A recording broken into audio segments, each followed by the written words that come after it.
nous avons le plaisir d'accueillir Ginette et Christian Hoffmann. Donc Ginette Hoffmann est illustratrice, Christian est psychanalyste et professeur de psychopathologie à l'université Paris 7, Diderot.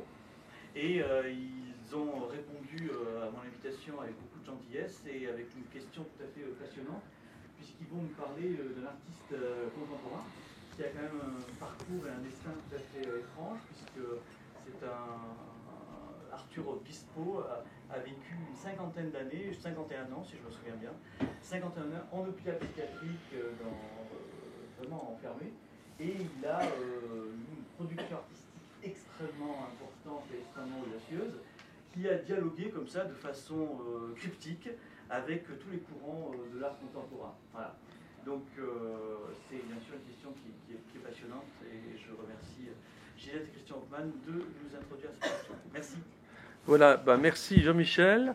Donc je voudrais d'abord effectivement remercier Jean-Michel Vives et l'Université de Nice, ainsi que Catherine Méhu de la maison Le Rêve pour cette invitation pour Ginette et pour moi. Et je vous remercie d'être là également, de nous donner l'occasion, parce qu'on ne l'aurait peut-être pas fait comme ça aussi rapidement, de nous donner l'occasion de courir un peu avec vous cette aventure, parce que c'est un peu une aventure qu'on va vous présenter, une aventure latino-américaine. Alors, j'espère que ce sera assez mouvementé, justement, et assez harmonieux et plaisant, parce que, donc, nous avons l'occasion et la chance, en tant qu'universitaires, de pouvoir avoir des coopérations avec l'étranger, notamment avec le Brésil.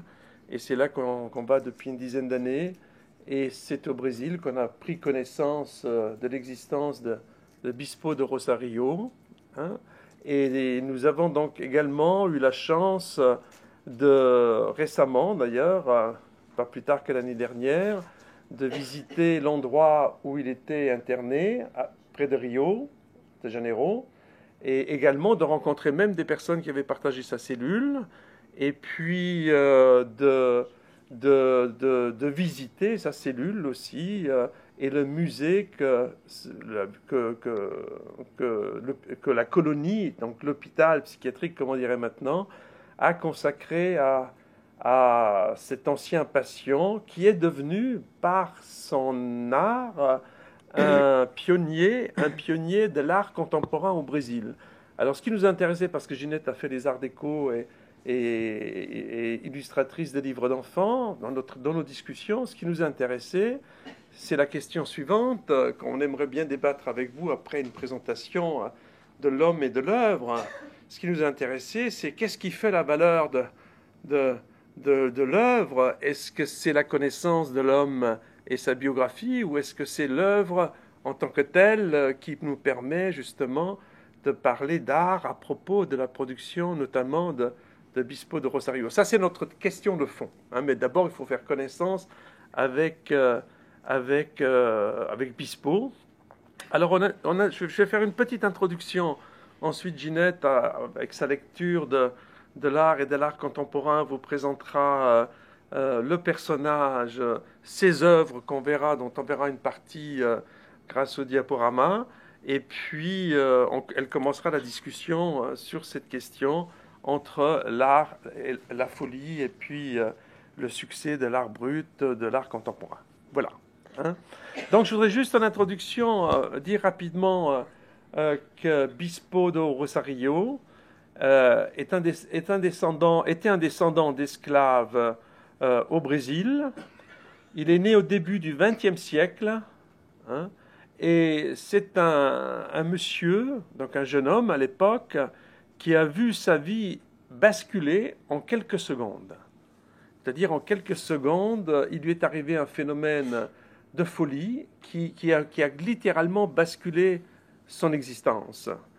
À savoir qu'il a eu une vision de Dieu qui lui ordonne une mission où il devra, à partir de ce moment-là, consacrer sa vie à faire l'inventaire de l'univers, et de son quotidien. Après cette vision, il va développer un délire, ce qui est assez classique, où il va errer 2 jours dans les rues de Rio, avant d'être interné à l'hôpital psychiatrique de la Colonia Giuliano Moreira. Alors, ce n'est pas un hôpital psychiatrique, Ginette vous l'expliquera, c'est quelque chose de particulier dans l'histoire du Brésil, ce genre de lieu où on enfermait ces personnes. Plus tard, il sera de nouveau sujet à de nouvelles visions,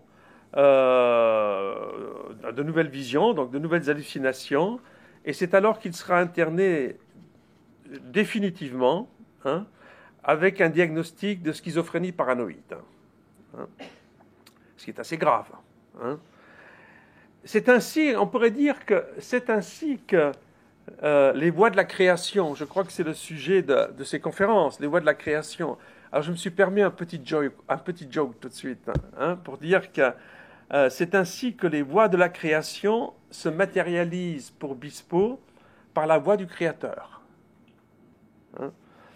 Il en était tout autrement pour Bispo que pour quelqu'un comme un Victor Hugo, qui disait, comme beaucoup d'autres artistes, écrivains ou autres, qui disaient souvent, quand on leur posait la question de ce qui les inspirait à écrire ou à produire, hein, Victor Hugo disait, comme d'autres, Dieu dictait, j'écrivais. Hein. Mais on voit bien que entre la position de Victor Hugo et celle de Bispo, hein, dans l'activité de faire œuvre, comme disait, c'est une expression de Foucault, hein, faire œuvre sur laquelle je reviendrai, entre ces deux positions, la folie, chez Bispo, prend les commandes du faire œuvre, hein, dans le sens où c'est Dieu qui lui a ordonné de faire œuvre d'inventaire. Hein. Et à ce moment-là, il est littéralement piloté, par ses voix, hein, qui lui commandent ses œuvres, hein, ce qui est autre chose qu'une vague inspiration qu'on peut attribuer à Dieu, par exemple. Et par la suite, bien sûr, seul un délire, où on verra dans le diaporama, seul un délire où les mots seront traités comme des choses, comme classiquement dans un délire, les mots seront traités comme des choses, c'est très flagrant chez Bispo, c'est ce que disait Freud déjà de la schizophrénie, hein, et seul donc ce délire, traitant de cette façon-là les mots comme des choses, pourra redonner un sens à Bispo, dont on pourrait dire que c'est un être jeté ainsi dans l'incohérence du monde de la folie. Le fou, appelez un chat, hein, le fou, cet être libre, comme disait Lacan disait que le seul être libre au monde, c'est le fou. C'est psychotique, comme on dit. Hein. C'est-à-dire qu'il est libre de tout lien d'aliénation, de domination à l'autre, hein, ce qui est assez juste. Hein. Donc, cet être libre qu'est le fou, libre de toute aliénation, ne s'adresse à personne d'autre qu'à son propre délire. Hein. C'est-à-dire qu'il n'avait pas besoin, comme on le verra avec Bispo, il n'avait pas besoin de faire de ses productions des objets destinés à l'autre, à quelqu'un. Hein, et ça, Ginette l'expliquera très très bien. Mais néanmoins, reste la question, d'autant plus pour ceux et celles qui côtoient ces personnes qui ont souvent une très grande humanité, hein, d'autant, néanmoins, malgré toute cette folie, un certain nombre d'entre eux, comme Bispo le montre, restent capables de créer et de se recréer, comme on va le voir avec Bispo. Alors on verra ainsi que la pensée de Foucault, hein, dont je parlais tout à l'heure, à la fin de sa vie, lorsqu'il parle de faire de sa vie une œuvre d'art. La question de Foucault à la fin, c'était il voulait développer une nouvelle éthique qu'il a pris dans la Grèce antique déjà, où il pensait que l'être humain pouvait faire de sa vie une œuvre d'art une sculpture, par exemple, comme le disait Plotin déjà, faire de sa vie une sculpture, une œuvre d'art, hein, où le rapport justement de soi à soi devient une esthétique, hein, qui se soucie plus de soi que de l'objet. Dans notre monde contemporain, c'est quand même intéressant, hein, qu'on se soucie plus de soi que de son avoir par des objets. Hein, donc c'est une question intéressante, mais même si on pense que on peut faire œuvre de sa vie dans le rapport de soi à soi et améliorer sa vie pour qu'elle trouve une valeur esthétique, hein, ce qui se concrétise chez Bispo, à la différence près, hein, que l'on va rencontrer, à savoir que Bispo est quelqu'un qui a le souci de soi, hein, comme on le verra, va produire des objets, mais ne pourra pas se détacher de ces objets. C'est-à-dire qu'il gardera les objets qu'il va produire dans sa poche. Hein, et c'est là qu'on a tout à fait une différence entre la folie qui ne peut pas se séparer de l'objet, ou l'artiste faisant œuvre de sa vie ne peut pas se séparer de l'objet qu'il a produit pour le présenter aux autres. Hein, alors que pour d'autres artistes, il s'agit bien d'autre chose. Et au contraire, il s'agit bien justement de produire à partir de l'œuvre un lien social, voire commercial, à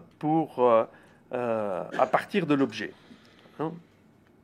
Alors, cette esthétique de l'existence, hein, appelée par Foucault, on la trouve dans la Grèce antique, on la trouve aussi chez Montaigne, chez Diderot, Baudelaire, Oscar Wilde, Aragon, etc. Michel Leiris, surtout, très intéressant. Comme je l'ai dit, Bispo s'inscrit dans cette suite, malgré la différence, et c'est de ça qu'on aura discuté, malgré la différence, que pour lui, hein, et ça c'est la définition, si vous voulez, j'insiste un peu là-dessus, parce que c'est de cette façon-là que quelqu'un comme Lacan définit la psychose, à savoir que le psychotique est quelqu'un qui garde l'objet dans la poche. Il ne peut pas s'en détacher. Et là aussi, Bispo, à travers sa production fantastique, nous éclairera sur cet aspect de la folie de quelqu'un qui tient à garder ses objets dans sa poche. Voilà, donc comme pour l'introduction, et c'est donc Ginette qui va vous raconter la vie et l'œuvre de Bispo. Alors bonsoir et merci pour cette invitation. Donc moi j'ai découvert Bispo il n'y a pas très longtemps, l'année dernière à Rio, et j'aime beaucoup ce qu'il fait. Donc Arthur Bispo do Rosario, donc à la folie. Alors qui était Bispo? Pourquoi cette fascination pour Bispo? Bispo est aujourd'hui l'un des plus grands artistes contemporains brésiliens. Il a construit toute son œuvre à l'intérieur d'une institution psychiatrique à Rio, en s'inscrivant en marge des circuits artistiques. Il a été diagnostiqué schizophrène paranoïaque et a vécu isolé près de 50 ans dans cet hôpital, la colonie Giuliano Moreira. Sans aucune connaissance artistique ou contact avec l'extérieur, Bispo a créé une œuvre qui a toutes les caractéristiques de la production artistique contemporaine. Son œuvre, par la démarche de l'artiste, est souvent inscrite dans l'art brut. Bispo va créer plus de 1000 pièces, des sculptures, des tissus brodés, etc., aux techniques mixtes réalisées à partir de dans un isolement quasi total. Cet artiste autodidacte a produit une œuvre originale et sincère, une œuvre bouleversante par sa sensibilité et sa contemporanéité, qui provoque un engouement très fort jusqu'à ce jour, de par son internement, son isolement, sa concentration sur son travail et le fait qu'il ait fait de l'art créatif sans tenir compte du monde extérieur. Il traverse le XXe siècle en dialoguant inconsciemment du fond de sa cellule avec les différents courants majeurs de l'art contemporain, le pop art, le nouveau réalisme et du chant, ça on le verra après. Il est considéré comme un créateur à part entière, et il est au Brésil une figure reconnue de l'art actuel. Donc je vais vous faire une petite biographie. Donc Bispo naît en 1909 ou 1911, il y a 2 dates là, on n'est pas très sûr, dans une ville du nord-est du Brésil, une des régions pauvres du Brésil. Et il est mort en 1989 à Rio.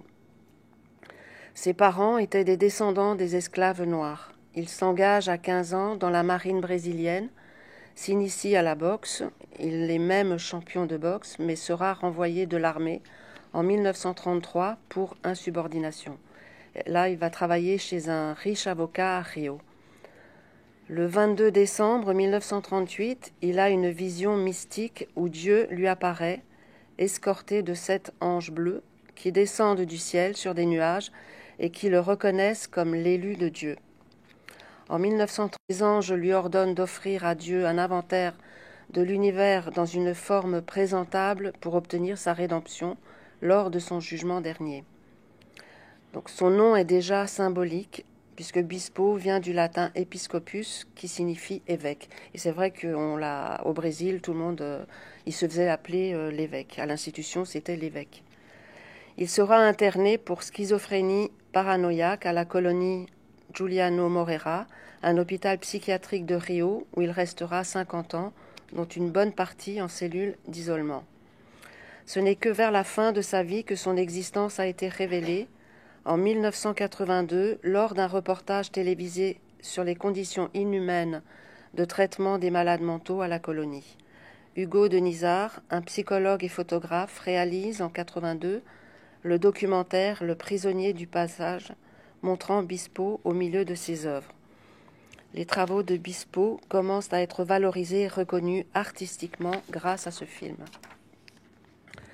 Frédéric Moraes, critique d'art, insère quelques œuvres de Bispo dans l'exposition collective aux marges de la vie, au musée d'art moderne de Rio, une exposition qu'il consacre à des artistes enfermés en milieu psychiatrique, en milieu carcéral, et il va même lui proposer de l'exposer seul au musée d'art moderne, mais Bispo refusera parce qu'il disait qu'il n'est pas un artiste, il est un élu de Dieu, et les œuvres perdraient leur pureté en voyageant. En 1989, Bispo meurt d'une crise cardiaque dans sa cellule. L'œuvre de Bispo ne sera vraiment connue qu'après sa mort. Plusieurs expositions lui seront consacrées en 1989 et 1993. Son œuvre sera révélée au monde entier en 1995 lors de la 46e Biennale de Venise, où il représente le Brésil. Il y aura donc une exposition au musée Guggenheim de New York, au Jeu de Paume en 2003 et à la Fondation Cartier. Artiste à son insu, il est devenu le chef de file involontaire de l'art brésilien. C'est un artiste vénéré au Brésil où il a son propre musée, le musée Bispo de Rosario d'art contemporain, consacré aux artistes sortis des hôpitaux psychiatriques et qui lui est dédié. Donc là, je vous parle un petit peu du cas, enfin un peu beaucoup même, du cas Bispo.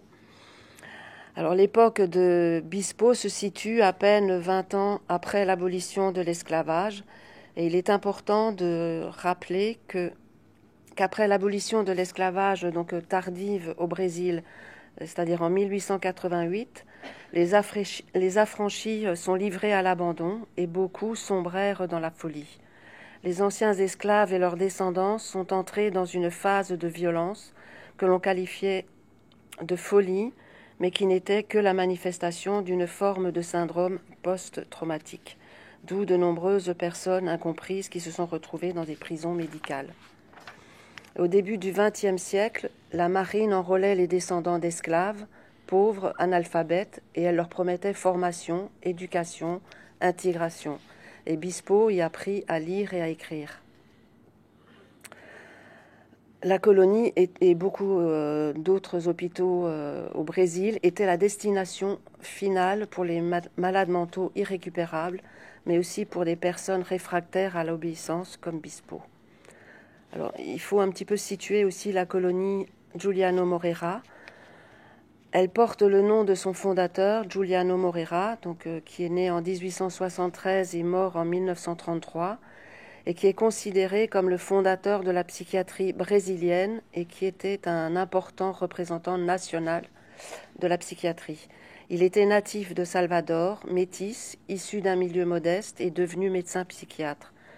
En 1896, à 23 ans, il est déjà professeur à l'université de Bahia. La colonie a été fondée en 1924 et il y avait près de 11 000 pensionnaires, noirs en majorité. Bispo était l'un des plus agités à la colonie à son arrivée. Il évitait de parler de son enfance. Il disait « Un jour, tout simplement, j'apparus ». Ce qui comptait pour lui, ce n'était pas sa naissance, mais sa renaissance. Seule sa nouvelle sainte famille comptait. Dieu l'avait choisi, lui, noir, pauvre, rejeté, pour réorganiser le monde. Il a commencé par réorganiser son propre environnement, celui de la colonie, avec l'idée de créer un royaume dont il serait le roi, et dans lequel il n'y aurait ni abîme ni tristesse, où tous auraient une place, où n'existerait ni misère ni maladie, selon ses dires. Il va utiliser la colonie à ses propres fins de création. Il y a trouvé un refuge pour son travail de création, pour échapper aux soins très lourds prodigués par les institutions psychiatriques à cette époque. Il a obtenu les faveurs et les appuis des différents psychiatres en place à la colonie. Le personnel, les infirmières et les malades l'approvisionnaient en rebuts, en objets et accessoires. Il possédait aussi la clé des réserves et se servait pour ses supports textiles. En échange, comme il était grand et fort, puisqu'il a été boxeur, il offrait sa force pour maîtriser les malades trop agités. Il était considéré comme un allié et a contribué au maintien de l'ordre dans l'asile. Il est devenu le shérif du pavillon, une position privilégiée dans la colonie qui lui a permis de refuser électrochocs et médications lourdes. Alors, Bispo n'est jamais sorti de son pays natal. Il n'a jamais participé à un atelier d'art-thérapie. Et il a créé son œuvre dans sa solitude, complètement isolé. Il est très intéressant de suivre le parcours de fabrication de ses compositions. Bispo est obsédé par l'énumération des choses, des gens. Il brode inlassablement certains noms, certains chiffres, des textes d'inspiration religieuse. Le travail de Bispo est avant tout un travail de reconstruction et de mémoire, de souvenirs, de traces d'un vécu personnel. Les mots, la parole écrite avaient une importance énorme, ce qui explique que ses œuvres foisonnent de noms de personnes, de noms de rues, de textes variés, de passages poétiques, de messages, de publicités, de commentaires sur l'actualité, brodés sur des panos, c'est-à-dire des étendards, des bannières et les uniformes, des costumes, les vestes. Les mots sont traités comme des objets, ils sont fabriqués, cousus. Et dans toutes ses œuvres, la forme est aussi importante que le contenu. Boxeur ou marin, on retrouve ces thèmes dans ses œuvres, comme des navires, des voiliers, une plateforme en bois avec un sac de frappe, des drapeaux, des nœuds, etc. Une de ses pièces maîtresses est l'étendard qui raconte la fameuse nuit du 22 décembre 1938, sur lequel il a écrit « J'ai besoin de ces mots, écriture ». Dans toutes ses productions, il va refaire le monde qui l'entoure. Par exemple, il va broder un inventaire de la colonie avec ses pavillons, ses malades, le personnel qui y travaille. Il y représente le pavillon où l'on pratiquait la lobotomie, le bloc chirurgical, la maison du directeur, jusqu'aux autobus qui amènent les parents et amis le jour des visites. Bispo trouve ses racines dans une tradition propre de son lieu de naissance. Il a grandi marqué par les fêtes populaires où, lors d'une procession religieuse, les hommes portent des manteaux comme celui de la présentation, dont je parlerai un petit peu plus tard, des bannières, des étendards brodés par eux-mêmes dans un point de broderie ignoré des femmes et que Bispo va utiliser. Le conservateur du musée Bispo, Wilson Lazaro, disait « Il aurait pu peindre au lieu de broder. En réalité, il crée une nouvelle forme de peinture avec une aiguille et des fils de différentes couleurs. et celles-ci ne sont pas utilisées n'importe comment. Il utilise par exemple différentes nuances de bleu, comme en peinture. Dans toutes ces peintures, on retrouve le bleu des uniformes et le bleu du thème de la marine. Il recrée un monde meilleur par une réorganisation du quotidien, en classant, en recouvrant, en accumulant les objets, pour leur enlever leur utilité quotidienne et les sacraliser pour les présenter à Dieu. Par cet univers en miniature qu'il a construit à partir de son quotidien, il représente le monde sous une forme entièrement nouvelle. Alors j'ai trouvé une interprétation très intéressante faite par une écrivaine dans un article donc sur Bispo. Et elle raconte que chacune de ses œuvres a été créée à partir des objets du quotidien de la colonie qu'il a transformés. Il a transformé ces objets aliénants appartenant à l'hôpital en objets réconfortants appartenant à sa mémoire vive. Son travail de reconstruction est encore plus fort en analysant l'acte de broder. En effet, il aurait pu choisir d'écrire ces noms de personnes, de villes, mais il a préféré prendre des tissus, des draps, pour ensuite les effiler un à un et en extraire le fil. De ce fil, il a pu broder ses souvenirs et répertorier tout ce qu'il savait, les techniques d'amarrage, les bateaux, tout ce qu'il avait appris. Il brode le monde réel pour garder le fil de son existence. L'art devient un moyen de sauver, sans médication. L'art, c'est créer la vie. Donc, art et folie seraient complémentaires ici. En réunissant des objets banals, Bispo les transforme en œuvres et installations surprenantes. On verra qu'il a créé un vaste ensemble de pièces, d'objets suspendus. Il travaillait avec méthode, ce qui montre ou explique la grande cohérence interne de son œuvre. Dans ses installations, il y avait une distribution précise des éléments dans l'espace. Il y avait un souci de la symétrie, de la finition, et par là, il a donné à toute son œuvre une forme d'une grande unité esthétique et narrative. Alors, Bispo, quand il sentait venir les signes d'une agitation, il demandait à une infirmière de l'enfermer dans sa cellule. Il y restait parfois pendant des mois, sans manger, sans lumière du jour, parce que, disait-il, je dois sécher pour devenir sain et transparent.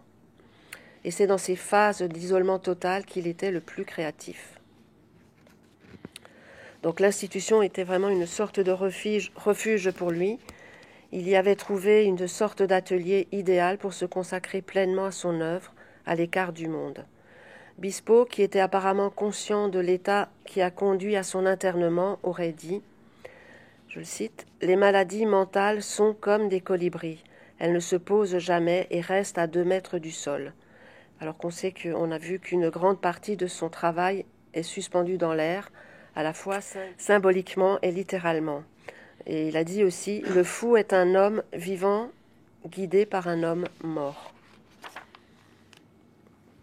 Donc là, je vais vous parler un petit peu de son œuvre. Bispo n'a jamais assisté à des ateliers d'art ou à des cours de thérapie et n'a pas eu de contact avec d'autres artistes. La création de Bispo était quelque chose de lié à ses besoins, comme il le dit dans Le prisonnier du passage. Je le fais parce qu'elles, les voix, me disent de le faire. Federico Moraes, donc le critique d'art, le rapproche à l'art brut avec lequel l'œuvre de Bispo partage les caractéristiques suivantes: absence de formation académique, de culture artistique, l'absence de vie sociale dont les travaux sont créés par nécessité intérieure, souvent d'ordre pathologique, donc d'un milieu psychiatrique, carcéral, les marginaux. Son œuvre est une œuvre autobiographique et religieuse, une œuvre à la fois visible et lisible.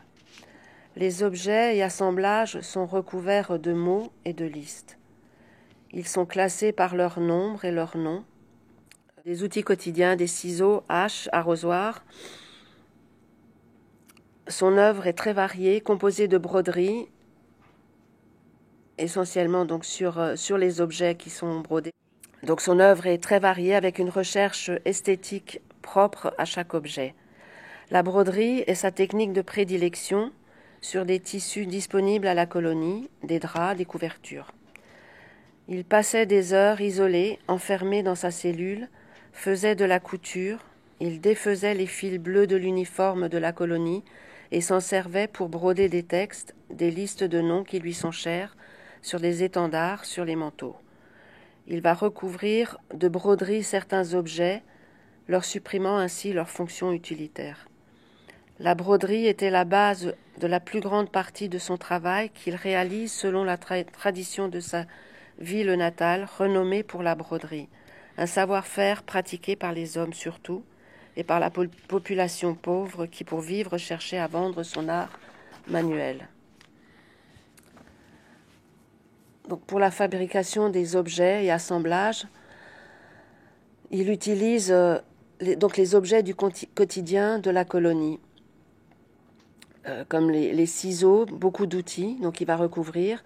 Il y a aussi des timbales, des boutons, des caisses de fruits, des cuillères, des bouteilles en plastique, des savates, des chaussures, des bottes, des cintres, des seringues, des peignes, des chapeaux, des jouets en plastique.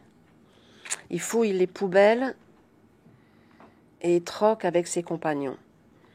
Alors les objets brodés, ce sont des objets du quotidien qui sont récupérés, détournés, déconstruits, recouverts, reconstruits, tenus ensemble avec le fil bleu de son uniforme. Ces objets sont classés, numérotés, cloués, attachés sur des planches en bois, disposés sur des chariots, sur des supports très divers. Et ces objets, en les classant, en les recouvrant, il va donc leur enlever toute notion utilitaire pour les sacraliser avec une recherche esthétique qui leur est propre, la disposition, le nombre, le type d'objet. Il a fabriqué aussi un ensemble d'objets qu'il mettait sur des présentoirs et que Bispo appelait des vitrines. Donc c'est un ensemble d'objets avec le même objet répété. Et il composait ces assemblages avec des bottes, des sandales, des seringues, des peignes, des gobelets, des chapeaux. Et ces vitrines révèlent peut-être une volonté d'exposition parce que ce n'est pas ce qui caractérisait les objets précédents. L'ensemble des objets répétés produit une signification différente de la simple construction de l'objet individuel. Il y a eu les bannières. Donc dans sa ville natale, il est de tradition pour les hommes, donc c'est ce que j'avais déjà dit, de se consacrer à l'œuvre méditative de la couture, des bannières et des costumes pour la procession de la Madone. Il a construit des planchettes aussi. De loin, on dirait des reproductions d'un travail traditionnel bien connu dans le Nord-Est. Il réunit, par exemple, sur un support en miniature tous les objets liés à une profession ou à une situation donnée, comme un pêcheur sur son bateau, avec les voiles, les filets, les pagaies. Il a fabriqué des sceptres aussi. Il compose des sceptres de Miss, dont il confectionne les écharpes sur lesquelles il brode les caractéristiques géographiques et historiques de chaque pays. Ces sceptres s'adressent à des Miss imaginaires, des femmes qui ont les qualités de la Vierge Marie. Et ces sceptres sont toujours accompagnés du ruban. Chaque bande de tissu est imprimée du nom du pays et des villes. Il montre aussi une référence indirecte à la femme. Les Miss ont besoin d'un sceptre pour exprimer leur pouvoir, comme Bispo a besoin de son manteau pour montrer qu'il est l'élu, le roi Jésus-Christ. Une psychologue stagiaire est la seule personne qui a pu l'approcher et visiter sa cellule. Son nom est présent sur quelques objets et sur le manteau. Il lui a construit une chaise roulante avec une chaîne pour l'amener avec lui au jugement dernier. La femme est ici mythifiée comme l'incarnation de la pureté et de la chasteté. Ensuite, je vais parler de la réalisation du fameux manteau qui symbolise la quête de toute sa vie et qui est son œuvre la plus accomplie. Cette œuvre trouve ses racines dans une tradition propre à sa région natale, où les hommes portent ce type de manteau lors de processions religieuses. Et c'est dans ces périodes d'isolement total qu'il a été le plus créatif, et c'est comme ça qu'il a commencé son manteau de la présentation, une sorte de linceul sacré qu'il devra porter le jour de sa mort, un manteau brodé avec lequel il représente tous les hommes et tout ce qui existe dans le monde. Les broderies de ce manteau sont d'une extrême sensibilité. Il est brodé sur les deux faces, l'intérieur qui est sobre et monochrome, qui s'oppose à l'extérieur riche et coloré. L'intérieur, donc, qui se caractérise par les noms des personnes qu'il voulait amener avec lui pour pouvoir les sauver, des personnes qu'il jugeait dignes de monter au ciel, surtout des femmes. Donc, je le cite, il disait « Je les ai mis en majuscules pour que tout le monde les voie bien, moi et les autres. C'est ma biographie. » Tous les noms des élus sont disposés en cercle comme pour former une longue chaîne continue. L'extérieur du manteau est couleur rouge-brun, et donc il a été fait avec une couverture rouge de la colonie. Il est brodé de mots, d'inscriptions, de chiffres, de drapeaux, de la marine, d'échiquiers, de tables de billard, de représentations de divers objets. La partie la plus brodée est celle qui se porte devant parce qu'elle sera bien visible le jour du jugement dernier. Un plastron est posé au devant, au centre du manteau, comme un blason royal. Il est blanc comme la pureté du cœur. Il n'y a pas d'écriture linéaire, les mots sont éparpillés sur la surface du manteau, qui est rempli de symboles, de chiffres romains et arabes et d'icônes. Et Bispo passera toute sa vie à broder cette veste du passage.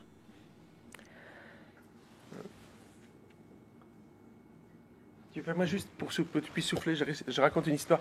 Quand on est allé visiter le musée de Bispo, donc il y a quelques mois de cela, ça c'est des photos qu'on a prises. Hein. Donc il y avait tous ces vêtements qu'il avait confectionnés. Et curieusement, sur le présentoir où étaient présentés ces vêtements que lui-même avait confectionnés, il y avait des vêtements féminins. Moi, j'ai travaillé 15 ans en psychiatrie, je continue à m'intéresser à la folie depuis presque 40 ans, et j'ai trouvé qu'il y avait une espèce de discordance entre le travail de Bispo, et puis ce mélange entre des habits plutôt de marins, d'uniformes, de type uniforme marin et des vêtements très féminins. Et je me dis, il y a quelque chose qui colle pas dans cette affaire. Et je suis allé interroger le directeur du musée qui m'a dit, mais oui, mais c'est pas du tout lui qui a fait les habits féminins. Hein, nous les avons mis là pour justement pour les effets de l'exposition. Hein. Il était incapable de faire un habit féminin, quoi. C'est pas possible, quoi. Hein. Mais on en discutera après. Hein. Alors voilà, la roue de la fortune. Imaginez, il a fait ça. Hein. Donc pour cette roue de la fortune, il y a sans doute plusieurs lectures possibles. Donc pour Bispo, parce qu'il le dit lui-même, cette roue symbolise le gouvernail improvisé qui conduira le marin dans son voyage vers l'envers du monde. Alors ce qu'on dit aussi, c'est que cet objet évoquerait aussi, avec sa forme circulaire, la pratique dans les cérémonies afro-brésiliennes de s'asseoir en cercle pour commencer la danse. Le rond représente l'axe autour duquel tourne le monde. Et sur la jante de la roue, des mots sacrés sont inscrits. Donc l'artiste qui n'est jamais sorti de son pays et vu les conditions psychiques et matérielles, il n'a pu entreprendre d'études et la ressemblance avec la roue de Duchamp de 1913 est étonnante. Attends, on la repasse plusieurs fois si vous voulez. Alors ça c'est une autre roue, bien sûr, mais entre celle-là que Bispo a fait, connaissait rien du monde extérieur, à la même époque, on a la roue de Duchamp. C'est quand même incroyable. Hein. Duchamp, Bispo. Voilà. Personne ne pourrait dire qui est fou des deux, quoi. C'est ça l'intérêt. Hein?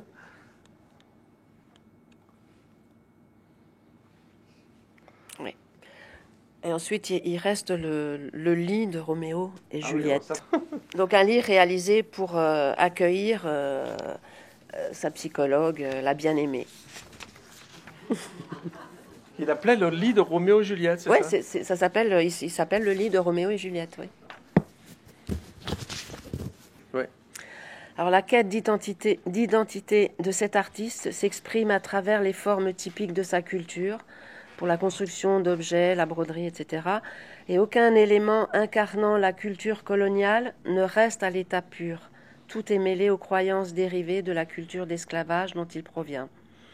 Sa recherche personnelle reste ancrée dans son milieu de provenance, c'est ce qu'on a remarqué. L'œuvre originale de Bispo dégage une force qui nous emmène dans un univers expressif, force suscitée par la richesse et par l'originalité des compositions, des moyens utilisés, des thèmes abordés. Bispo nous amène à nous interroger sur les frontières entre la folie et l'art. Alors est-il important, par exemple, de savoir que Bispo avait été interné pour voir ses œuvres? Ou alors est-ce que ces œuvres ne s'inscrivent-elles pas d'une manière inconsciente et autonome dans l'évolution de l'art contemporain du XXIe siècle? Cela ne signifie certes pas que chaque œuvre produite à partir de la folie est forcément art, ni que chaque artiste est nécessairement fou. Donc quelle est la frontière entre art et folie? La réponse se trouve peut-être dans la spécificité de chaque œuvre d'art et de chaque artiste. Alors comment regarder ces œuvres qui souvent ne se comprennent véritablement qu'en connaissant les auteurs? Cela nous oblige à revenir sur la perception que nous avons de l'altérité, de ce qui est autre, de questionner la notion de folie et de marginalité. Les artistes fous sont poussés par un déterminisme profond, par un instinct primordial, celui de produire pour eux-mêmes. Peut-être est-ce pour garder un lien avec le monde réel, ou bien organiser leur monde intérieur. Ce sont des artistes solitaires, ils n'ont pas l'ambition de présenter leur production à quiconque. C'est pour cela aussi qu'on trouve très souvent une œuvre immense après la mort de ces artistes. Donc pourquoi cette fascination pour Bispo? Elle s'explique peut-être aussi par un engouement, un enthousiasme grandissant pour l'art brut. Alors est-ce un effet de mode? Les productions de l'art brut, qui ont longtemps été opposées aux productions de l'art institutionnel dont parlait Dubuffet, trouvent progressivement une place dans le monde de l'art. Pourquoi ce retour? Pourquoi cette alliance avec l'art contemporain? Les frontières qui divisaient autrefois la création en différents courants tombent peu à peu. Les démarcations géographiques et culturelles sont effacées par la mondialisation. La séparation entre professionnels et amateurs disparaît elle aussi. Les premiers signes de cette évolution sont apparus il y a une dizaine d'années grâce à des passionnés comme le galériste Christian Berst ou Antoine de Galbert, fondateur de la Maison Rouge à Paris, en 2005, ou Martine Luzardi, la directrice de la Halle Saint-Pierre, musée ouvert en 1995. D'après le galériste Christian Berst, il dit « Pourquoi taire une particularité perçue comme une distinction ?» Ce sont les expositions temporaires qui permettent aux collections d'art brut, modernes et contemporains, de se côtoyer. Comment en est-on arrivé à montrer des œuvres d'artistes fous dans des musées à côté d'artistes contemporains? Doit-on mettre cette évolution sur le compte de l'évolution de l'art en général? Cette juxtaposition d'art brut et art contemporain change aussi notre regard sur l'art brut. On regarde ces œuvres comme des œuvres d'art. Une reconnaissance de cet art et la défense de ces artistes qui se fait beaucoup par sa présence dans les musées, les biennales, les galeries, les médias. Martine Luzardi, donc la directrice de la Halle Saint-Pierre, disait C'est important de réaliser que l'art brut n'aurait pas existé au départ s'il n'y avait pas eu l'intérêt premier des artistes, car les premières grandes collections d'art brut ont été constituées par les artistes eux-mêmes, comme Jean Dubuffet. Alors, comment comprendre l'art brut ? Se pose aussi un problème d'éthique. Doit-on révéler la particularité de ces artistes, la souffrance psychique, les infirmités, la marginalisation sociale ? Certains poètes ont écrit leurs plus beaux poèmes dans un état que la psychiatrie moderne diagnostiquerait comme une psychose. Efface-t-on pour autant leur biographie, les affres qui les ont poussés à écrire ? Au contraire, en les reconnaissant comme autres et en proposant leur production dans le champ culturel, on les replace au centre du jeu tels qu'ils sont. Ce qui est passionnant avec l'art brut, c'est la façon dont on le dévoile. L'art brut nous encourage à plus de liberté dans nos approches artistiques, sociales et culturelles. Ces œuvres qui étaient autrefois rangées sous le nom d'art brut et situées donc dans une opposition vis-à-vis de l'art institutionnel trouvent progressivement une place dans le monde de l'art. Les expositions temporaires permettront aux collections d'art brut, modernes et contemporains, de se côtoyer. Les expositions qui témoignent donc de cet effacement des frontières entre insider et outsider. Pourquoi l'art brut a-t-il tant le vent en poupe ces dernières années ? Est-ce que c'est effectivement un effet de mode ou la révélation d'une production qui a évolué parallèlement à l'histoire de l'art officiel ? On sait que les surréalistes se sont intéressés de très près à ces artistes en prise directe avec l'inconscient. Notre regard a évolué et accepte sans doute l'art brut dans le champ de l'art tout court. Exposer l'art brut aujourd'hui, montrer l'art brut, semble problématique pour plusieurs raisons. Il s'agit souvent d'outrepasser l'intention des artistes qui ne destinaient pas leurs œuvres à un public, et certains artistes bruts parlaient même d'œuvres sans destinataire, et puis on a longtemps placé cet art en marge de l'histoire de l'art. Donc j'avais déjà dit que la défense de l'art brut se fait de plus en plus par des collectionneurs, des galéristes, et les commissaires d'exposition donnent de plus en plus de place à l'art brut dans les expositions. Certains journalistes affirment que nous assistons aujourd'hui à un essoufflement des formes dans l'art contemporain, et l'art brut pourrait devenir une source d'inspiration. Les artistes ont besoin de se ressourcer, besoin de sang nouveau, d'inconscient. Mais l'art n'est pas là pour pallier l'assèchement de l'art contemporain. Et malgré cet engouement, la cote des artistes bruts obéit à de grandes variables. Ces derniers n'étant généralement ni motivés par la reconnaissance du milieu de l'art, ni par la valeur de leurs œuvres sur le marché de l'art, ils ne négocient pas leur création, ils ne créent pas leurs œuvres pour vivre. Pourquoi et comment le marché de l'art brut connaît-il soudain cet enthousiasme ? Comment les commissaires découvrent-ils cet enthousiasme ? L'art contemporain étant à la recherche de nouveaux filons, certains collectionneurs découvrent ces artistes grâce à l'action menée dans les lieux d'exposition, comme la Maison Rouge, la Halle Saint-Pierre et la collection d'art brut à Lausanne, donc initialement de Jean Dubuffet. L'art brut a trouvé sa place à la Biennale de Venise en 2013, où les liens entre artistes contemporains et artistes bruts se font difficilement. Les contrastes sont grands. Pour les uns, vidéo, photographie, art numérique, et pour les autres, un rapport plus intime, plus spontané à la création, avec des matériaux, des sujets, des formes assez banales qui leur donnent une intensité forte, ce que peu d'artistes d'œuvres contemporains présents à cette biennale assurent. De plus en plus d'amateurs trouvent le contact direct avec l'art à travers ces artistes différents, autodidactes, voire aliénés. Alors, est-ce qu'un peu de folie serait nécessaire à la santé de l'art ? Certaines formes de l'art contemporain peuvent rappeler des créateurs d'art brut, mais cela ne signifie pas pour autant pillage. Les artistes élargissent leur horizon de réflexion sur le sens de l'art. Annette Messager, par exemple, dit qu'elle se sent en phase tout en opérant dans un champ différent. Elle dit avoir découvert un monde sans pour autant quitter son monde. Ce qui nous rappelle la citation d'Aristote « Il n'y a pas de génie sans un grain de folie » ou « Pourquoi tous les hommes exceptionnels du passé, en philosophie, en politique, en poésie, dans les arts, étaient-ils manifestement mélancoliques ?»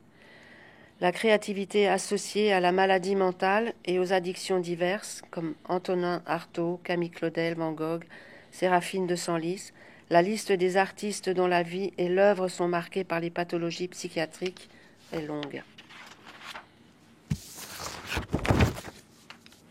Si le terme d'art brut est apparu en 1945 sous la plume de Dubuffet, il est en effet remis sur le devant de la scène grâce à des passionnés, ceux que j'ai cités tout à l'heure, les galéristes et fondateurs de la Maison Rouge.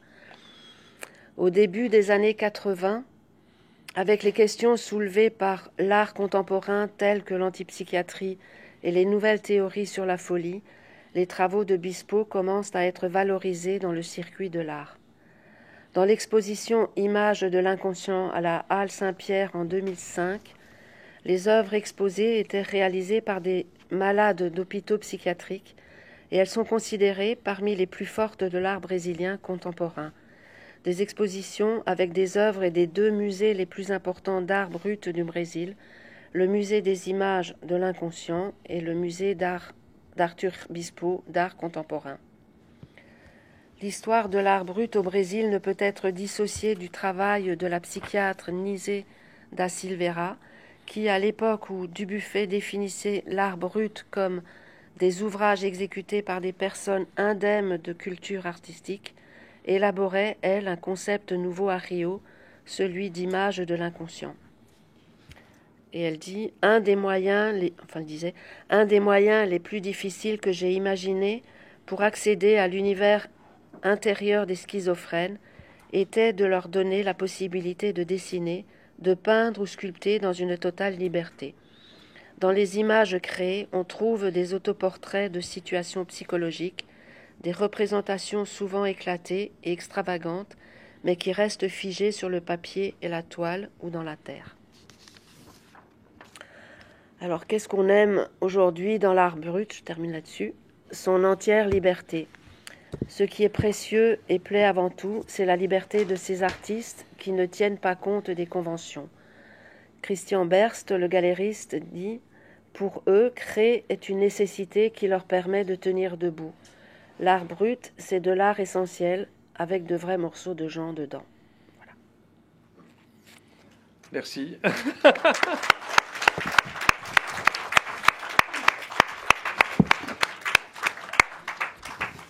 Bien, je pense que, parce que comme tu l'as exposé, on voit bien comment pourrait en faire la lecture maintenant, à savoir que parler d'art brut en 1945 pour Dubuffet, c'est en opposition par rapport à l'art institutionnel, et si vous faites le distinguo entre art brut et art institutionnel, vous introduisez immanquablement la norme quelque part.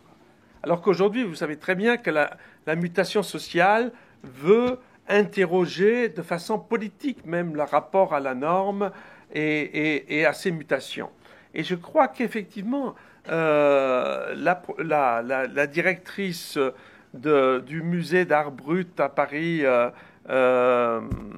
Halle Saint-Pierre, dans son exposition, en intitulant cette forme d'art, non pas d'art brut comme Dubuffet, ce qui est très daté et très lié à la période historique de l'après-guerre, en intitulant son exposition « Image de l'inconscient », c'est quelque chose qui est très fort, je crois. Hein, parce que Image de l'inconscient, c'est une référence donc directe à l'inconscient et à la psychanalyse. Et du coup, effectivement, je n'avais pas pensé dans la préparation qu'on avait faite, du coup, c'est vrai que quiconque parle d'inconscient après Freud fait sauter le distinguo entre le normal et le pathologique. Pour Freud, une des premières opérations de Freud, c'était de faire sauter cette norme entre le normal et le pathologique. Pour lui, il y avait continuité entre les deux. Hein. On passe du normal au pathologique, il n'y a pas une frontière, il n'y a pas une norme. Hein, et tout ça, c'est une question qui se distribue tout à fait autrement, dans le sens où, par exemple, la guérison de quelqu'un se joue par rapport à lui-même, de soi à soi, et non pas de soi par rapport à une norme qui serait la normalité, d'où le reste serait déduit comme pathologie. Et je crois qu'on retrouve ce mouvement à travers ta présentation de Bispo, et je crois qu'on peut s'en réjouir, effectivement, aujourd'hui. Voilà, donc on ouvre le débat. Jean-Michel, tu diriges le débat ou... Oui, mais j'ai une première question, donc Ouais. je vais lancer le débat. Tout à l'heure, tu disais que Bispo, en citant Lacan, l'objet il a dans la poche, donc Bispo ne se séparait pas de ces objets.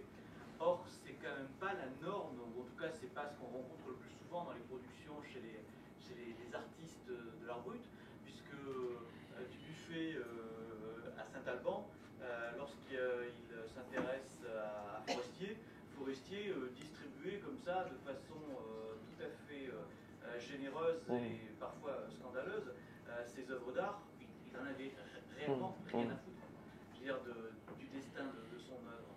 Donc comment tu articules justement ces rapports très différents à la production chez des patients qui sont tous les deux schizophrènes en fait. Hein. Oui. Forestier également l'était. Donc, sur cette question, je vais répondre en tant que psychanalyste depuis 40 ans, ayant travaillé en psychiatrie, etc. Il est vrai que, de toute façon, tout ce qui est systématique est mauvais, nous le savons. Hein, donc, il n'y a pas lieu de systématiser le cas Bispo. Mais je verrais, par rapport à ta question, se jouerait peut-être déjà dès le départ, hein, dans le sens où, mais il faudrait voir, hein, dans le sens où Bispo avait quand même un diagnostic de schizophrénie paranoïde. Donc, c'est-à-dire qu'il n'était plus dans le morcellement de la schizophrénie. On le voit bien, déjà, il a, ce que disait Lacan, il a produit une métaphore délirante. C'est-à-dire qu'il a produit, dans cet éclatement du corps et du langage dans une première étape de la maladie mentale, où tout fout le camp dans le corps, il y a comme ça une réunification, dont Freud disait, c'est d'ailleurs cette réunification dans un délire, c'est déjà une voie de guérison, et cette réunification et du corps, c'est pour ça que l'idée de Foucault, c'est pas mal un rapport de soi à soi, c'est-à-dire de faire œuvre de soi-même par des pratiques de corps, etc. C'est-à-dire il se reconstruit, quelqu'un comme ça qui est dans ce morcellement de la psychose, peut se reconstruire et un corps et un rapport au langage de façon délirante sous l'effet de ce que Lacan appelait une métaphore délirante. Mais à ce moment-là, on est dans une réorganisation du sens qui devient un sens souvent unique où les mots sont traités comme des choses. On le voit bien, n'est-ce pas, chez Bispo, ça c'est vraiment quelque chose qui est très saisissant, à savoir qu'un arrosoir est un arrosoir et rien de plus. Même si c'est un bel objet, il n'y a aucune possibilité de nommer métaphoriquement cet objet. Un arrosoir, le mot arrosoir et la chose, c'est la même chose. Ça, c'est ce que Freud dit, le schizophrène traite les mots comme des choses. Et c'est repris dans toute la psychiatrie, etc. Donc, cette réorganisation... Sauf que là, dans le cadre de Bispo, il en a fait un bel objet. Oui, voilà. Mais il a quand même appelé arrosoir, comme il appelle... pourquoi ça passe pas maintenant comme il appelle, je le remettrai en route après, comme il appelle, cette réunification et du langage et du corps se fait sous l'effet d'une métaphore qui est délirante, dans le sens où, comme on le voit dès le départ, les voix lui ordonnent de nommer et d'inventorier le monde, pour le présenter lors du jugement dernier à Dieu. Et tout ça, cette unité perdue par le début de la psychose, cette unité perdue se retrouve dans ce délire de rédemption par l'inventaire du monde et donc par la nomination des objets et leur répertoriage, hein, dans la forme achevée et le manteau qu'il va présenter lors du jugement dernier à Dieu. Hein. Et là, on voit, peut-être qu'il y a un distinguo entre quelqu'un qui est dans ce type de subjectivité sur un mode justement déjà paranoïaque, c'est-à-dire d'une psychose organisée, comme on dit, hein, plus construite et plus organisée, hein, où la seule adresse, c'est Dieu, hein, qui le lui a demandé, hein, c'est Dieu qui s'est présenté comme l'adresse de ce qu'il a à faire, de ce qu'il a à lui présenter. C'est sa seule adresse. Hein. Il n'a pas d'autre interlocuteur à la limite que Dieu. Hein. Donc tout ça, c'est pris dans son délire, hein, qui donne sens à tout à ces 1000 objets qu'il a produits. Hein. Dans une autre situation, plus d'éclatement, on peut très bien envisager que quelqu'un qui n'a pas ce souci comme ça délirant de constituer une unité et une totalité, hein, peut distribuer ses objets comme il distribue ses bouts de corps ou ses paroles. Hein. Il me semble. Hein. Mais dans ce cas-là, effectivement, il a plus dans la poche. Oui, oui, oui. Mais c'est-à-dire qu'il a plus dans la poche dans le sens où ce sont des études récentes, hein, même par rapport à ce que dit Lacan.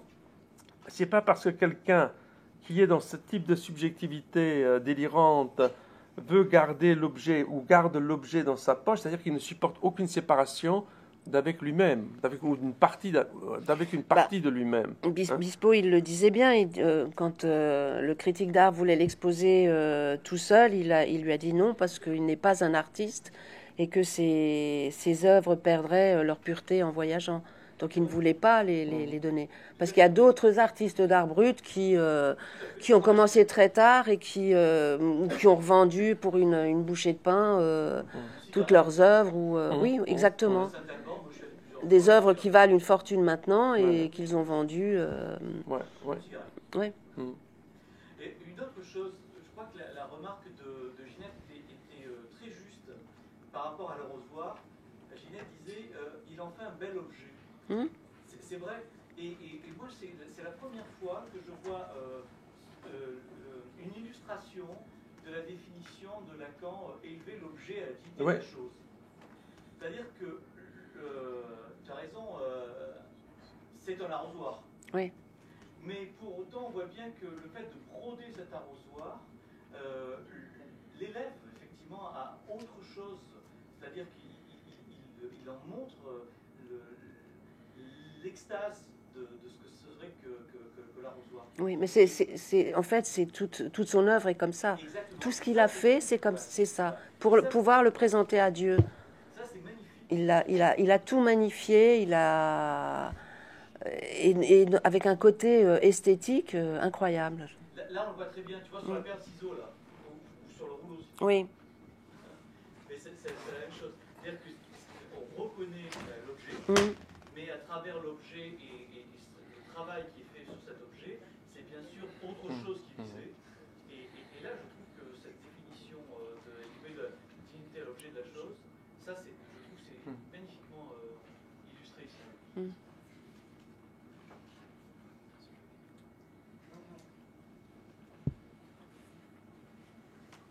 Mais en même temps, cette élévation de l'objet utilitaire à un objet d'art, on pourrait dire, n'enrichit pas son langage. Hein? Le langage reste dans une très grande platitude.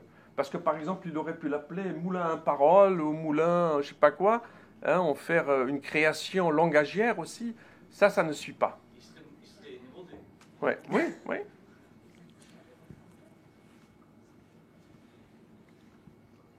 Tu regardes la trottinette qui est accrochée, elle est magnifique aussi. Enfin, le vélo, c'est un vélo. Et donc, tous les objets sont nommés, hein, dans son délire où il lui était donné de produire l'inventaire du monde. Les objets, c'est fabuleux dans l'exposition. Hein. Tous les objets sont nommés. Numérotés. Hein, et numérotés est numéroté et inscrit dans un inventaire, justement. C'est-à-dire il reconstitue le monde par une nomination et l'inventaire de ces objets tels qu'il les a produits et nommés. Il refait un monde délirant, quoi. Mais en même temps, tellement esthétique, quoi. Oui, mais c'est son monde délirant, justement, qui était le meilleur, alors. Ouais, ouais.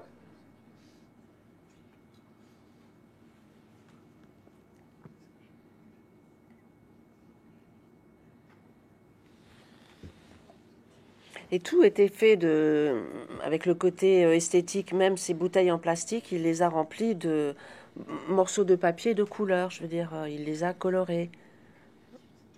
Rien n'a été fait comme ça.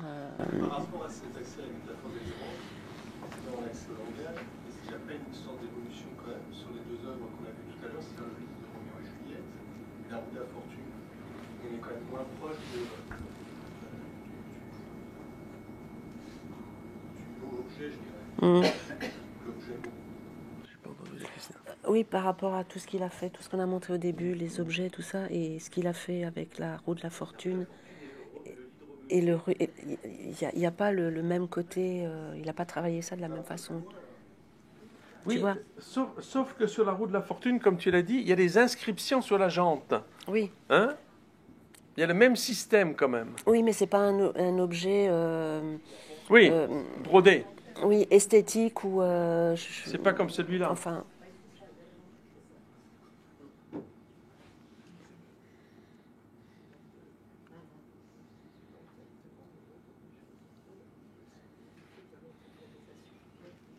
Ouais, je sais pas, il y avait des objets qui avaient des significations autres. Mais nous, ce qui nous a intéressé, c'est que, avec des amis, d'ailleurs, on a de grandes discussions autour de ça, vous voyez ces objets sans connaître le personnage et sa destinée. Hein? Comment vous jugeriez de la valeur esthétique de ces objets? Hein? Vous avez là la roue de Bispo et la roue de Duchon. Bon, c'est vraiment... hein?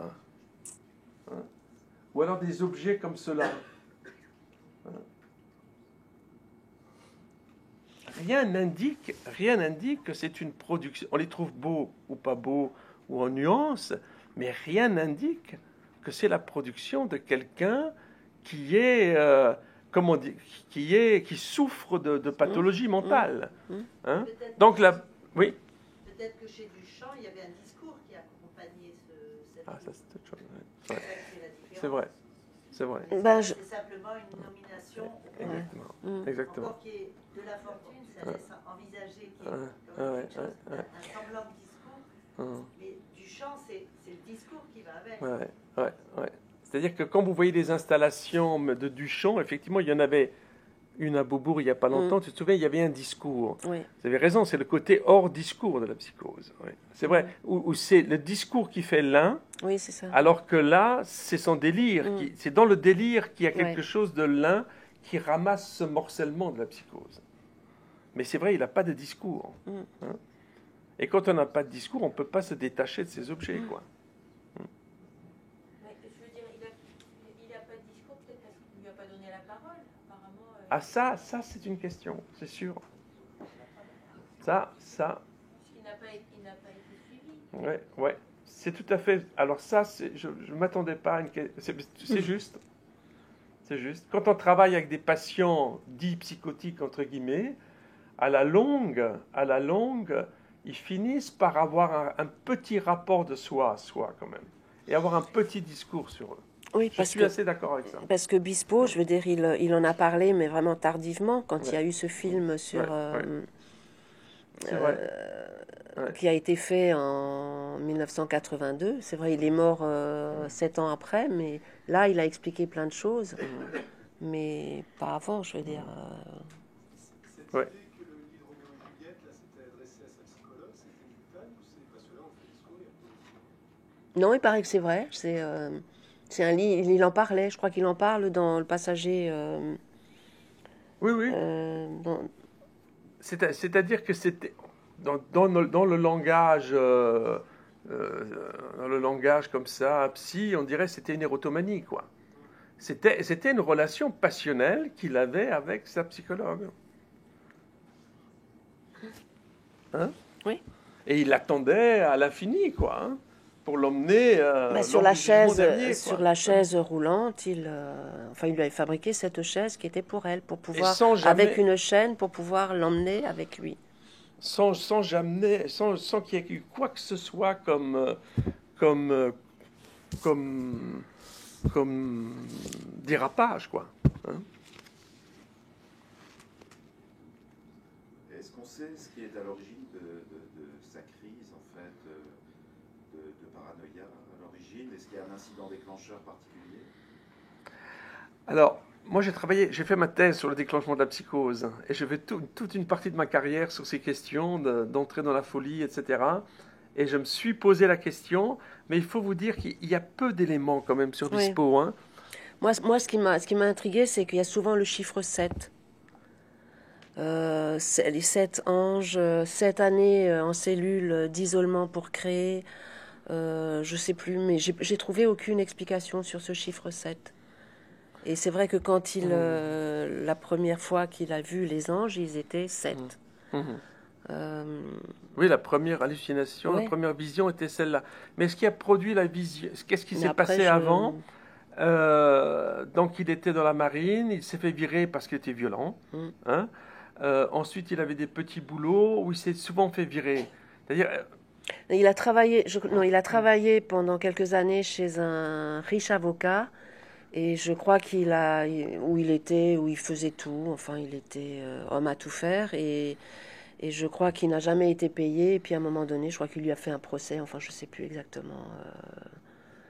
Je crois qu'il y a eu un problème. Et c'est après ça qu'il est parti et qu'il a erré dans les rues de Rio. Et enfin, c'est comme ça que ça a commencé, je crois.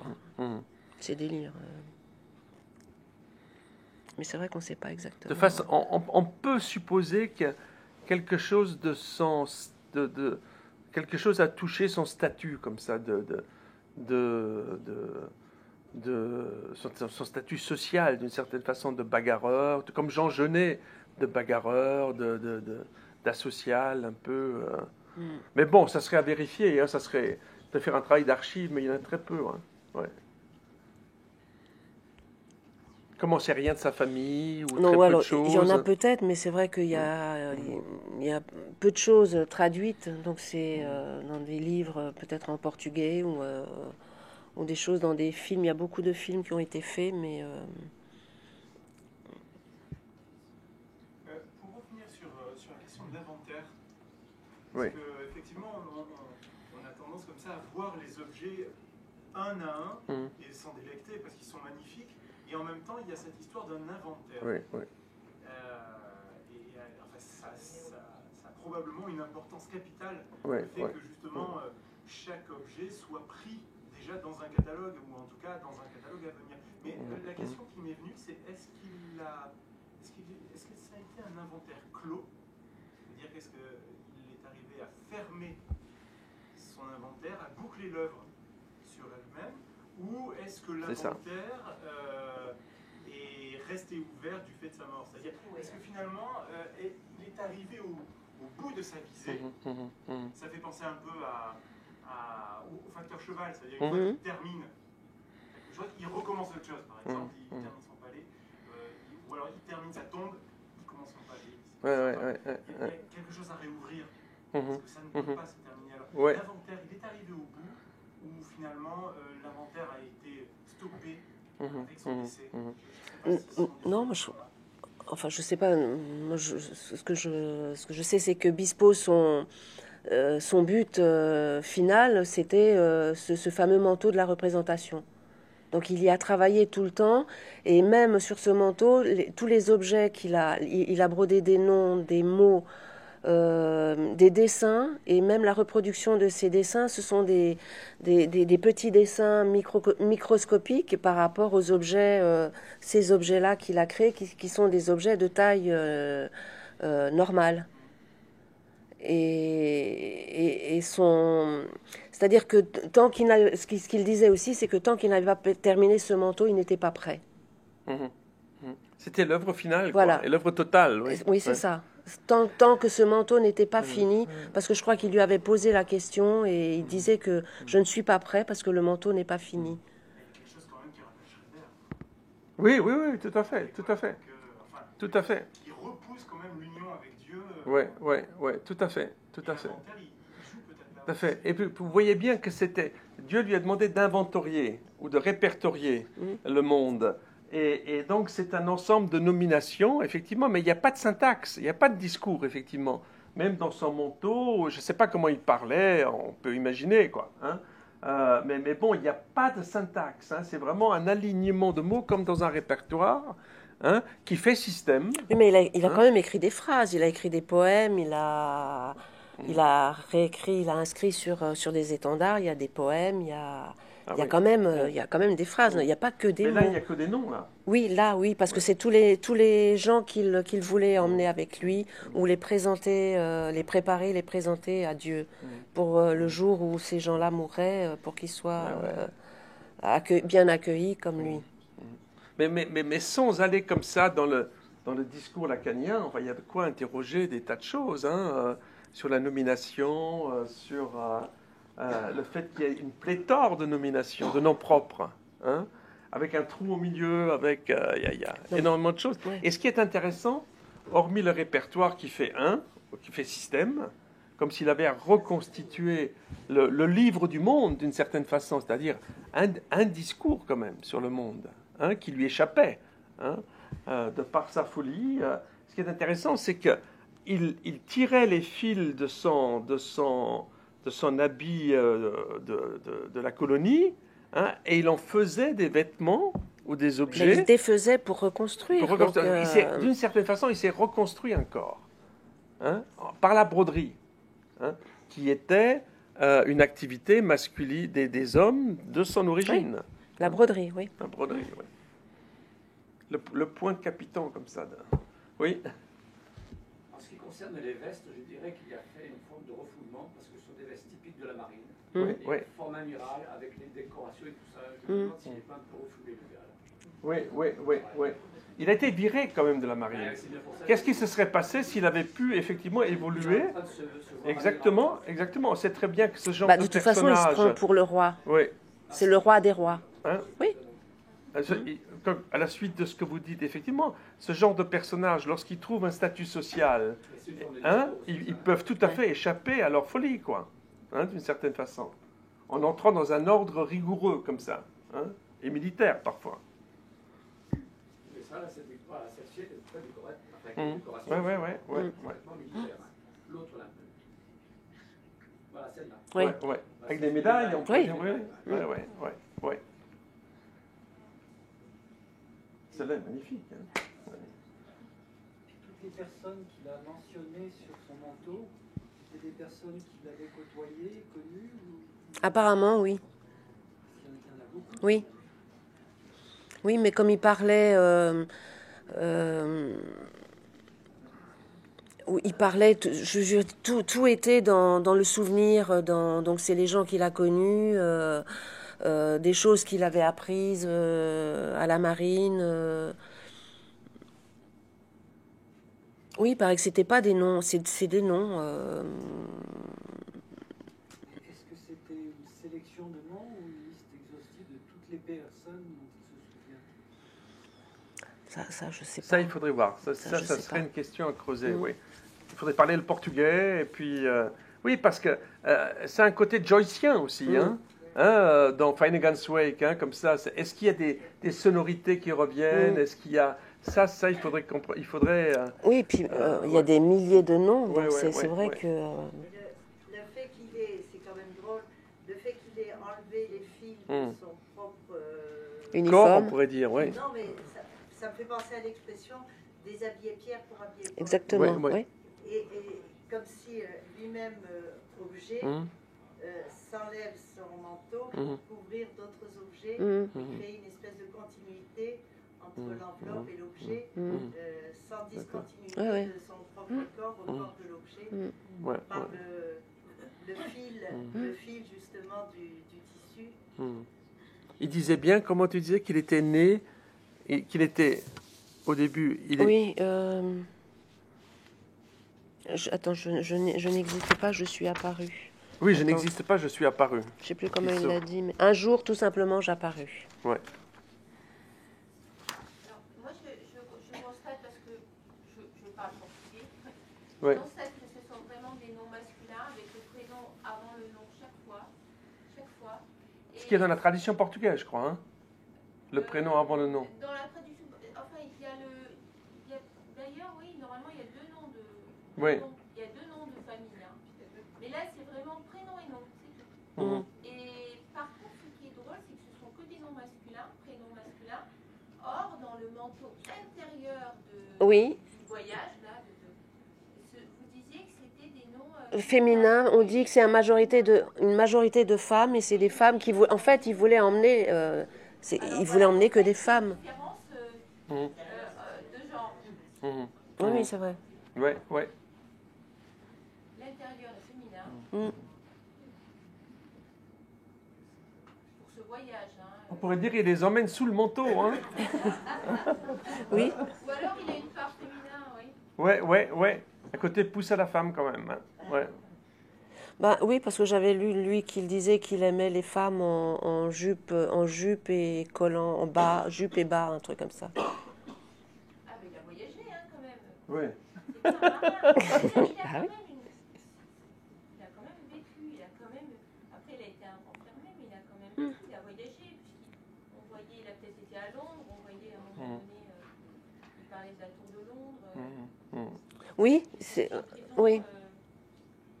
Et puis même le fait d'avoir fait ces étendards, ces spectres où il parlait des Miss. Alors moi j'ai lu qu'il lisait, qu'il était au courant un petit peu de l'actualité, mais comment, ça, je ne sais pas. Mais apparemment, pour connaître Miss France, Miss Brésil, d'accord, mais il y avait Miss Londres, Southampton, il a noté des trucs. Effectivement, donc il connaissait quand même. Ouais. Et c'est un hôpital qui s'appelle Colonie en plus. La Colonia, oui. Oui, parce que c'était la colonie, c'était en fait c'était des réserves pour les plus pauvres, les plus démunis. Hein, c'est-à-dire que tous les errants, tous les démunis après la fin de l'esclavage, on les a regroupés dans ces colonies, dans ce qu'ils ont appelé les colonies, quoi. Mais c'était d'une misère totale, quoi. Hein. C'était même pas un hôpital psychiatrique, en gros. Hein. C'était un lieu d'asile, hein, comme l'étaient nos anciens hôpitaux psychiatriques, d'ailleurs. Hein. On les soignait ou on les gardait seuls? Oh, ils étaient quand même lobotomisés, il y avait des électrochocs, non, c'était très très dur. Oui. Ils donnaient des neuroleptiques. Oui. Hein. Ils étaient traités. Hein. Alors, traités, Bispo, je pense, justement. à l'ancienne. Hein. Et Bispo, justement, lui, il paraît qu'il a réussi à s'échapper de tout ça. Alors, ce qui est quand même étonnant, ça fait partie aussi des questions qu'on se pose. Comment il a pu... Mais les Brésiliens disent que c'était une colonie, c'était moins disciplinaire quand même qu'un hôpital psychiatrique. Parce que je ne sais pas si quelqu'un dans un hôpital psychiatrique, même à l'époque, hein, aurait pu produire comme ça, aussi librement, 1000 pièces qu'il a pu produire, hein, en toute liberté. Il fallait les stocker, il fallait ça montre quand même une très grande... une sociologie tout à fait différente de la psychiatrie à l'époque, hein, au Brésil et chez nous, quoi. Au Brésil, ça n'a rien à voir avec ici. Il y a une humanité, je pense qu'il y a une grosse humanité, il y a une grande humanité. Il y a une cordialité, oui. Exactement. Que ici, en 1909, je pense que il n'y avait pas dans les hôpitaux psychiatriques. Non, mais ça c'est le Brésil. C'est vrai que nous, on fait beaucoup de recherches avec des jeunes doctorants qui font des comparaisons, par exemple, entre les pratiques de santé publique au Brésil et ici, notamment actuellement avec les consommateurs de crack. C'est une politique de santé très différente. Parce qu'au Brésil, on essaye d'abord de donner un statut de... La politique et le soin ne sont pas aussi séparés que chez nous. Hein, dans le sens où ils essayent d'abord de donner un statut de citoyen aux plus précaires, hein, et de les traiter en même temps. Hein, on ne traite pas d'abord et ensuite on l'envoie chez l'assistante sociale. on se préoccupe du statut social de l'autre. Il y a une très grande, comment dire, il y a un très grand souci du social au Brésil. Ça n'empêche pas, je vous assure, un millefeuille de ségrégation à tous les niveaux. Mais ça tient. Alors qu'est-ce qui fait tenir ça ensemble? Un jour, j'ai posé la question des sociologues, ils disaient ce qui fait tenir toutes ces ségrégations, ces couches de ségrégation ensemble, c'est que n'importe qui dans les favelas pense encore que le salut viendra un jour pour lui, quoi. C'est la croyance.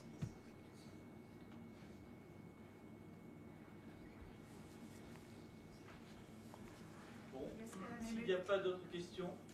Est-ce qu'à l'époque, dans le même lieu, il y a eu d'autres productions dans le domaine artistique? Dans le même lieu? Oui.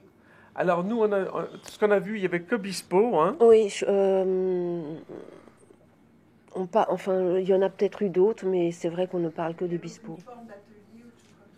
Là, on ne parle que de Bispo, de l'atelier de Bispo. C'était pas un atelier, c'est un atelier que c'est une cellule. A construit. Hein. Non, apparemment, c'était... Ouais. Non, bon, peut-être, hein, mais c'était pas une préoccupation non plus de l'époque. Hein. Hein? Oui. Et maintenant, on a visité la colonie. Bon, bien sûr, la colonie a été fermée. Et on met quand même toujours encore les plus précaires dans le même lieu. Hein? Et vraiment les plus précaires des précaires, quoi. Hein?